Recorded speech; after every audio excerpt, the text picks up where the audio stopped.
ఇంకా పెద్ద అబద్ధం. సికింద్రాబాద్ ప్రజలు కూడా నవ్వుకుంటున్నారు, ఇప్పుడు బాధపడుతున్నారు. సికింద్రాబాద్లో నేను 4,000 కోట్లు పెట్టి అభివృద్ధి చేసిన 4 రూపాయలు ఇవ్వలే ఇప్పటివరకు. ఎన్నికైపోయిన కాంచి సికింద్రాబాద్లో 4 రూపాయలు ఇవ్వలే ఇప్పటివరకు కంటోన్మెంట్లో. అక్కడ వాళ్ళు మాట్లాడుకోరు, అక్కడ వాళ్ళు చెడు చెప్తూనే ఉన్నారు. అన్ని అబద్ధం మాటలు, నమ్మకుంది అని పోరంబొక్కు మాటలు నమ్మకుంది అని చెప్పి ప్రతి ఒక్కరు మాట్లాడుకుంటున్నారు. ఒకరికి ఒకటి ఇక్కడి నుంచి అక్కడికి, అక్కడి నుంచి ఇక్కడికి.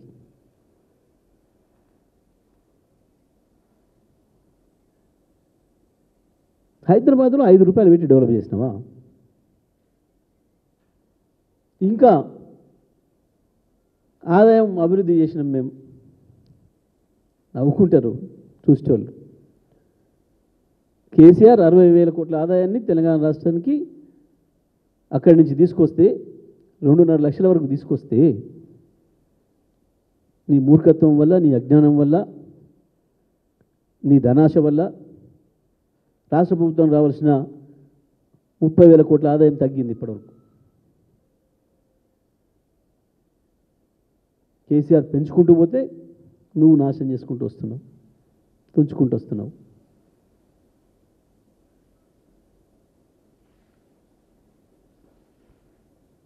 నిలబడతావా ఛాలెంజ్కి? పోదామా ప్రగతి భవన్కు? చూపిస్తావా అందులో బుల్లెట్ ప్రూఫ్ బాత్రూమ్? ఎందుకు నీకు అందులో కూర్చోవడానికి భయమై బట్టి విక్రమ పంపినావా? అందులో వెనుక దవ్వుకున్న డోర్ రాకపోతే ఊపిరి ఆడుకుంటూ పోవాలని 100 రూమ్లో నేర్చినావు. చూపించాలి కదా ప్రజలకు తెల్లారి పోయి, మేము ఉన్న రోజు నీకు అవకాశం లేదు, లోపల రాలేదు, వాళ్ళు తీసుకుపోయి చూపించాలి కదా.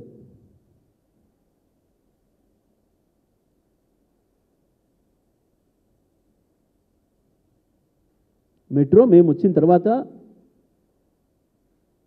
కేసీఆర్ గారు వెంటబడి రోజుకోసారి సమీక్ష చేసి పూర్తి చేసి మేము ప్రారంభం చేసినాం. 70% పని మేము వచ్చి పూర్తి చేసినాం. అది ఎవరు ప్రారంభించినా, ఏ ప్రభుత్వం ప్రారంభించినా ప్రజలకు ఉపయోగపడే పథకాలు కొనసాగాలి కాబట్టి, అది అవసరమైంది కాబట్టి హైదరాబాద్కు దాని విస్తరణకు కూడా అనేకమైన చర్యలు తీసుకున్నాం. నువ్వు వచ్చి నీ మూర్ఖత్వం వల్ల నిజంగా ఏ ప్రాంతాలు అవసరం ఉందో ఆ ప్రాంతంలో చేయకుండా హైదరాబాద్ ఇమేజ్ నాశనం చేస్తున్నావు. కనీసం ట్రాఫిక్ కంట్రోల్ చేయడం చేత కావట్లే మీకు. పోల్చుకుంటున్నారు ప్రజలు, అప్పుడు ఏముండే ఇప్పుడు ఎట్లా ఉంది అని.